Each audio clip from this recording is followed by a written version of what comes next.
हा विधिमंडळ सचिवालयानं निश्चित केल्याप्रमाणे सुरू झालेला आहे। उद्या सर्व शपथविधी आमदारांची माननीय विधानसभा सदस्यांचे पूर्ण होतील। उद्या माननीय विधानसभा अध्यक्ष निवडीची प्रक्रिया सुरू होईल। त्याचा कार्यक्रम आता शपथविधी सुरू करण्यापूर्वी सभागृहामध्ये सचिवांनी या ठिकाणी वाचून दाखवलेला आहे। सोमवारी माननीय विधानसभा अध्यक्षांची निवड पूर्ण केली जाईल आणि त्यानंतर लगेचच जे हिवाळी अधिवेशन आहे नागपूरचं, त्या हिवाळी अधिवेशनासंदर्भातली पुढची प्रक्रिया माननीय मंत्रिमंडळ या ठिकाणी निश्चित करेल। साहेब, प्रश्न हा होता की आजची शपथ झाली, मंत्रिपद शपथ कधी?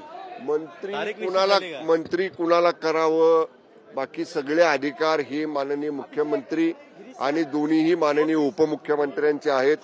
शिवसेनेचं म्हणाल तर शिवसेनेच्या सर्व आमदारांनी आमचे सगळ्यांच्या बाबतीतला निर्णय घेण्याचे अधिकार पहिल्याच बैठकीमध्ये एक ठराव करून पक्षाचे माननीय मुख्य नेते आदरणीय उपमुख्यमंत्री माननीय एकनाथजी शिंदे साहेबांना दिलेले आहेत।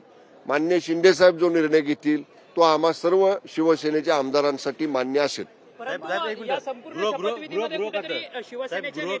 शिवसेनेच्या नेत्यांना पाठी बसवलेलं होतं, शपथविधीमध्ये नाराजी व्यक्त केलेली आहे। काय काय शपथविधीच्या समारंभाला शिवसेनेच्या ज्येष्ठ नेत्यांना मागच्या रो मध्ये बसवलेलं होतं, त्यामुळे नाराजी कुठेतरी व्यक्त करण्यात कुठल्या शपथविधीला? या मुख्यमंत्री उपमुख्यमंत्र्यांच्या शपथविधीच्या सोहळ्याला नाही, आता तिथं खूप गर्दी झाली आणि आम्हाला सगळ्यांनाच म्हणजे आमदार आणि खासदारांच्यासाठी जे पास होते ते पास दिलेले होते। अगोदरच काही लोक त्या जाग्यांवर जाऊन बसल्यामुळं थोडीशी गर्दी त्या ठिकाणी झाली, पण पुढं मागं बसण्यावरनं महायुतीमध्ये काही नाराजी नाट्य होणार नाही।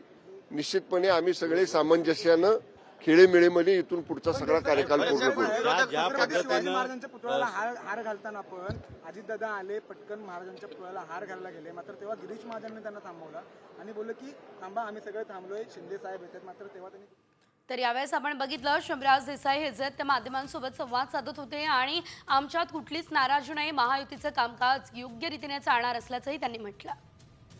आणि यानंतर एक मोठी बातमी आपण बघूया, ती म्हणजे विरोधी आमदार आज शपथ घेणार नसल्याची माहिती आहे। विरोधी पक्षातल्या आमदारांनी शपथविधीवरती बहिष्कार टाकलाय, विरोधकांनी शपथविधीवरती बहिष्कार टाकला आणि त्यानंतर एक महत्त्वाची बैठक सुद्धा विरोधकांची सुरू झाली आहे। विधिमंडळ आवारात शिवरायांना अभिवादन करण्यात आलं आणि त्यानंतर विरोधी